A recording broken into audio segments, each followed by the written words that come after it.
When you think of the founding of the United States, you might picture proud, courageous pioneers carving a noble civilization out of the untamed wilderness. You imagine a glorious story of triumph, resilience, and liberty. But the true historical cornerstone of modern America was laid in a freezing, mud-soaked nightmare. Imagine being a wealthy, highly educated gentleman from the elite society of London. You arrived in this mysterious new world, fully expecting to bend over and pick up chunks of solid gold directly from the forest floor. Instead, just 2 short years later, you are trapped behind a rotting, desperate wooden wall. You are freezing to death. You are starving. You have already consumed your horses, the stray dogs, and the rats hiding in the shadows. And now, staring blankly at the frozen, lifeless body of your neighbor, you slowly pick up a carving knife. You are about to cross the ultimate, unspeakable human taboo, just to survive one more agonizing day. The foundation of modern America was not built on noble ideals of liberty, but on absolute misery and profound economic desperation. To understand this catastrophic disaster, we must look at the primary motive. Jamestown was not founded by a government expanding its glorious empire. It was founded by a corporation.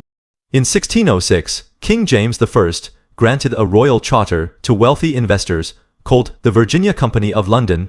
Operating on pure, ruthless capitalism, they did not care about building a utopian society across the ocean. They wanted a massive rapid return on their investment. Hearing intoxicating rumors of the Spanish Empire pulling mountains of silver out of South America, they desperately wanted their own share. In December 1606, they packed 104 men onto 3 fragile wooden ships and sent them across the terrifying Atlantic Ocean. But the Virginia Company made a fatal miscalculation right from the beginning. The passenger list included jewelers, goldsmiths, and high-class gentlemen who had never done physical labor. They were virtually no experienced farmers or skilled carpenters. They were naive treasure hunters, entirely unequipped to build a civilization. When they arrived in May 1607, they made their second catastrophic mistake. They chose an easily defensible peninsula to build their wooden fort, which unfortunately happened to be a disease-infested ecological death trap. The surrounding water was a toxic, undrinkable mixture of salt water and river water. The weak tidal flow meant their human waste simply festered exactly where they drew drinking water. Within months, the sweltering summer arrived. Massive mosquitoes, carrying deadly malaria, descended upon the fort. Typhoid and dysentery tore rapidly through the ranks. Refusing to farm, the gentlemen ran out of meager food supplies. By the end of that first summer half, the settlers had perished. The hostile environment was only half their problem. They arrogantly planted their fort right in the middle of a massive indigenous empire, the Powhatan Confederacy. Chief Powhatan commanded over 30 tribes and thousands of battle-hardened warriors. He could have wiped out the starving English in a single afternoon. Instead, this profound political genius saw useful strangers. He wanted their advanced steel weapons to secure his dominance over rival tribes. A fragile trading relationship was established, mostly facilitated by a pragmatic English soldier, Captain John Smith. Smith realized the absurd obsession with gold would cause everyone to perish. He instituted strict martial law, famously declaring, "He that will not work shall not eat." This rigid discipline briefly stabilized the colony. But in 1609, disaster struck. A stray spark ignited gunpowder on Smith's belt, blowing a crippling hole in his leg. Severely injured, he sailed back to England. Without his ruthless leadership, the colony immediately collapsed into absolute chaos. Chief Powhatan quickly realized the English were growing too numerous and far too aggressive. He decided it was time to eliminate the foreign threat through a terrifying, silent siege. He ordered his vast network of warriors to completely surround Jamestown and eliminate any colonist who dared step outside the walls to hunt. The English were firmly trapped inside their freezing, muddy prison. As the unforgiving winter of 1609 closed in, the true nightmare began. This horrific chapter of American history completely stripped these gentlemen of their civilization. Historians formally call it the starving time. The frantic colonists first consumed the remaining livestock, then sacrificed their valuable horses. When the dogs and cats were gone, they desperately hunted rats, mice, and venomous snakes. As freezing weeks dragged into endless months, sheer madness deepened. Men boiled their heavy leather boots and stiff belts, desperately trying to chew the softened material for any trace of sustenance. People perished every single day, their emaciated bodies piling up in the freezing mud because the few survivors were simply too weak to dig graves. Then, the ultimate taboo happened. Driven insane by the agonizing pain of deep starvation, the colonists turned to the fallen. In 2012, archaeologists excavating a trash pit at Jamestown discovered the damaged skull of a 14-year-old girl, respectfully named Jane. Forensic analysis showed terrifying tool marks, proving beyond doubt that she had been utilized for sustenance after she passed away. The horror of the starving time was undeniably real.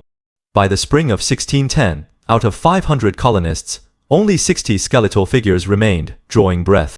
The traumatized survivors abandoned the cursed fort, sailing down the river to return to England. But history is full of dramatic timing. As they sailed away, a massive fleet of heavily armed English supply ships arrived, commanded by Lord de la Warr. He ordered the retreating survivors back to the nightmare they had just escaped. The colony was forcibly resurrected. Before we uncover how this doomed colony magically transformed into a wealthy empire, if you are fascinated by the hidden dark truths of history, make sure to hit that subscribe button right now. Give this video a like, and tell me in the comments below, would you have risked the terrifying journey to the new world for a chance at wealth? Your comments help shape the future of this channel. Now, let's look at the resurrection. Mere survival was not enough for the greedy investors in London. They desperately needed financial profit. Jamestown remained a massive financial black hole, with absolutely no gold or silver. It was an utter economic failure until the unexpected arrival of John Rolfe. Rolfe wisely recognized that the future wealth of Virginia was not hidden in shiny rocks. It was in the dark, fertile dirt. The Spanish Empire held a total monopoly on the lucrative global tobacco trade, while native Virginia tobacco was harsh and bitter. Rolfe took a massive dangerous risk. He acquired highly illegal Spanish tobacco seeds from the Caribbean and secretly planted them in the rich Virginia soil. The result was an unprecedented agricultural explosion. The new Virginia tobacco was smooth, sweet, and highly desirable. Causing an absolute sensation in London, the colony finally found its cash crop. Jamestown transformed into a frantic boomtown, planting tobacco absolutely everywhere. However, tobacco is a destructive crop that rapidly drains soil nutrients. This insatiable hunger for fresh territory put them on a devastating collision course with the Powhatan Confederacy. The dark era of endless frontier wars officially began. Acquiring land was only half the economic equation. Tobacco was an incredibly labor-intensive crop, requiring constant back-breaking work. The colonists initially relied on desperate, indentured servants from England, who signed away years of their lives for a free ticket across the ocean. But the disease death rate was so high that indentured servitude was simply not enough. Plantation owners needed a permanent, controllable workforce. This desperate need for cheap labor paved the way for the darkest turning point in American history. In late August of 1619, a battered English privateer ship called the White Lion drops anchor near Jamestown. In its dark cargo hold were 20-odd captive Africans, violently taken by Portuguese traders from modern-day Angola and subsequently captured by English pirates. The governor purchased these captive men and women in exchange for basic supplies. This fateful arrival in late August marked the tragic, institutional beginning of American slavery. The year 1619 represents the ultimate chilling paradox of the entire American story. Just a few short weeks before those enslaved Africans arrived in chains, the wealthy men of Jamestown held the very first meeting of the House of Burgesses. It was the very first democratically elected legislative assembly ever established in the Americas. In the exact same humid summer, in the exact same muddy, ambitious colony, the noble, uplifting ideals of representative democracy and the horrific, degrading institution of race-based slavery were born side by side. They were tightly, permanently bound together, growing upward from the very same lucrative tobacco fields. Jamestown ultimately survived its horrific beginnings. It crawled out of the starvation, the disease, and the mud, through sheer ruthless capitalism and the undeniable exploitation of human lives. In the warm, humid climate of the American South, an entire society was rapidly forming around the aggressive, unyielding pursuit of agricultural wealth. The southern colonies were firmly locking themselves into a future dominated by sprawling plantations and enslaved labor. But, while the South was going completely crazy for tobacco and money, a totally different historical drama was unfolding across the ocean. There were people in England who did not care about finding gold or growing tobacco. They cared only about escaping the wrath of their king and practicing their radical religion in total isolation. As Jamestown expanded its tobacco empire, these strict religious devotees were boarding a leaking, fragile wooden ship called the Mayflower. They were sailing straight into the freezing, violent storms of the North Atlantic Ocean, heading for a place where the winter was even colder and the land even more unforgiving. What kind of sheer madness drove them to risk absolutely everything? And how did their desperate gamble shape the other half of the complex American soul? We will uncover that incredible story of survival and fanaticism in the next episode.